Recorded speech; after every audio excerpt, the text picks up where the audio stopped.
Stop the presses. Someone in your church has sinned against you.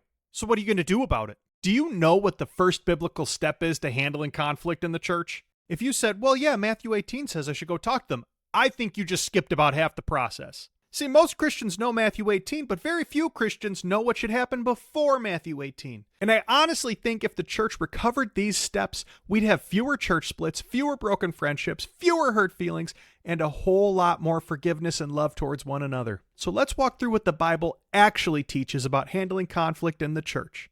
Like we love each other. You see, we're the body of Christ, called to be kind and compassionate to one another, forgiving each other just as God in Christ forgave us. And even though we're all so generous and forgiving, conflict will arise in the body. We see conflict all over Paul's letters and him putting out all sorts of fires. And keep in mind, Paul wrote all these things during and preceding a time when Christians would be stoned, burned at the stake, and eaten by lions and tigers and bears. Oh, my. The apostles were beaten for preaching Christ. And so, before we walk through a very organized flowchart and way for us as Christians to handle conflicts, we have to ask ourselves, am I mad about persecution or actual sin? Or am I upset because someone forgot to refill the coffee pot, forgot to reply to my text, sat in my favorite spot, failed to compliment me on something, or disagreed with my secondary theological position? Is what I'm experiencing conflict over actually worth the trouble? And so to answer these questions, I made a flowchart. We're going to zoom in a second. Don't worry about that.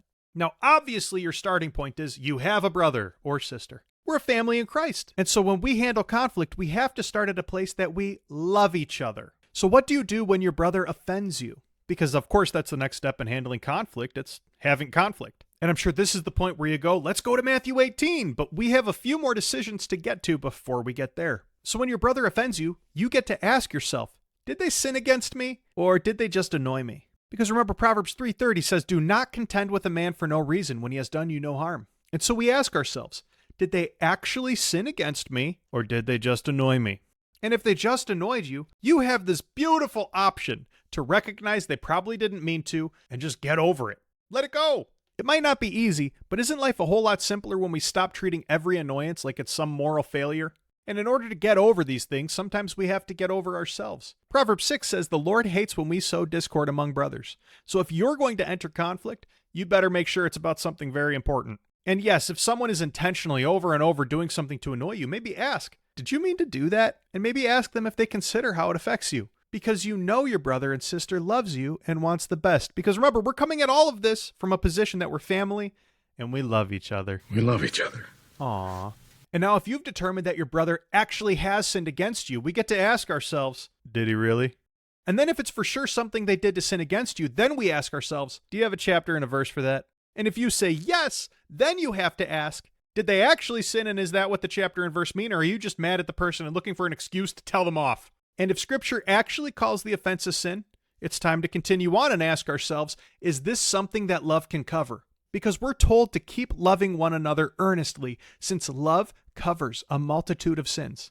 And love covering sin, I don't think it means pretending sin doesn't exist. It means choosing not to demand payment for every offense. It means acknowledging there's a hurt, but also recognizing that the relationship is worth more than the need for a win or restitution.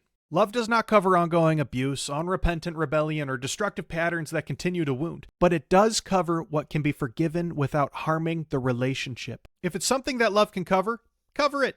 Move on. No need to bring it up again. But if not, you may proceed. And so then as we prepare to handle conflict with our brother or sister, we move into a very important question. Do you have a plank in your own eye? Are you guilty of something against your brother or against God? Maybe you should handle that first.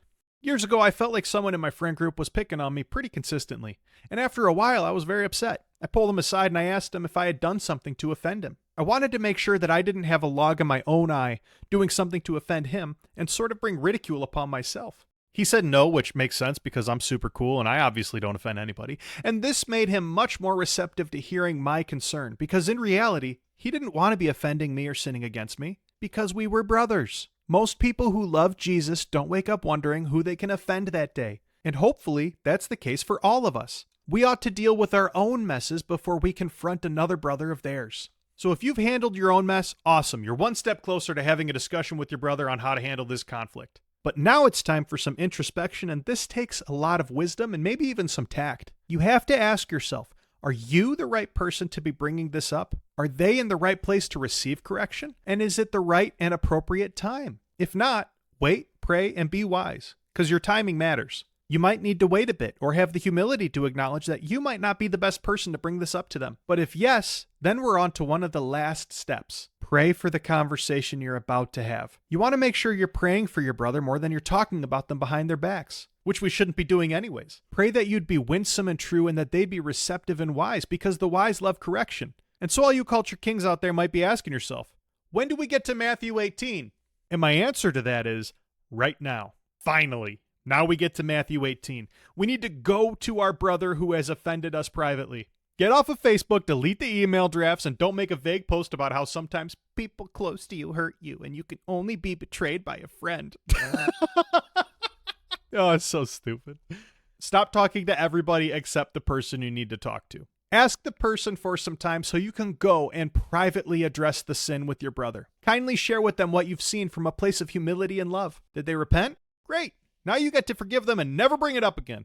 You've gained a brother back and you're back to the beginning of the chart. How wonderful is that? But what if they do it again? Well, then you get to go through all this again and have this conversation again and have the opportunity to forgive them again. And this should be exciting for us because Christians should be excited about forgiveness.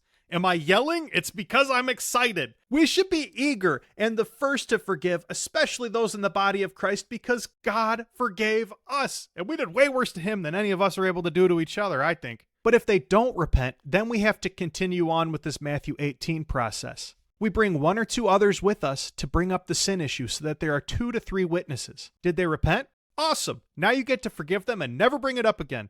You've gained a brother, back to the top. But if they didn't, then it's time to bring it to church leadership and address it as a church. And we really don't ever want to get to that point. But after that, if they still don't listen, still don't repent, then they will be to us as Gentiles or tax collectors, out of the assembly. They're no longer treated as a faithful brother, but as someone who needs to repent and hear the gospel again. Yes, we will love them, and yes, we will care for them, not as one of ours, but as an outsider, because that's what Scripture calls for. Now, I don't think this happens very often, and frankly, I hope it doesn't happen often, because the hope is that they listen to you well before it gets to this point. Because if they do listen to you, then you've gained a brother, just in the nick of time. Whew. You're back to the beginning of the chart and will inevitably offend or be offended by someone and have to start this whole process over because apparently sanctification takes a lot longer than most of us really expect. And here's the thing, sometimes we have to be willing to forgive the same thing more than once. It brings to mind where Jesus said we must forgive 7 times, 70 times. That's like a number of completeness. And sometimes forgiving someone 7 times, 70 times means they won't have committed the same offense again, but that you've grown resentful of a past offense. I don't think I'm alone in this where you get upset about something that you really thought that you already forgave. And I feel like it might happen, especially with wounds from families. But we as Christians need to be willing to forgive even after we've forgiven. So something I want to point out, and you've probably already realized it, is that more than half of the work in handling conflict should be done before we actually talk to the person. We examine our hearts and motives, examine if it's actually sin, examining if it's something that we can just forgive and get through without causing a ruckus. And then after all these examinations, we actually confront our brother about sin. Because again, God hates when we sow discord among brothers. So we try not to do that. And the purpose of doing a Matthew 18 intervention, it's not to dominate our opponent. The goal of biblical conflict resolution is not to be victorious over our brother, but to be victorious together, restoring the relationship and reconciling with God. And so you might see this chart and think, oh, well, we're not supposed to have all these conversations. That's not the point. The point isn't fewer conversations. It's more love, more forgiveness, more patience, and more humility. As Christians, we don't have to avoid conflict, but we should resolve conflict in a way that points to Jesus. We're going to annoy each other because we're sinners, and also because we're family. And that's kind of what family does. So let's be really hard to offend, really quick to forgive, and really humble when corrected, and really eager to gain our brothers back. Because if we all practice handling conflict in godly ways, maybe not perfectly, but sincerely, we'd have a church that's very difficult for Satan to divide. Not because we'd never offend one another, but because we'd be committed to loving one another enough to deal with conflict the way that Christ taught us to. If this video and flowchart is helpful, I've made it available as a free PDF so you can save it, share it with your church, small group, and family, and hopefully resolve conflict in a way that would make Jesus happy. You can download it by using the link in the description. If you enjoyed this video and want to learn what it looks like to live according to our King's culture instead of the world's, consider subscribing. We explore scripture to help us know our King better and live in the ways that he's called us to. Anyways, that's all I got for now. To God all praise and glory. Thanks for watching.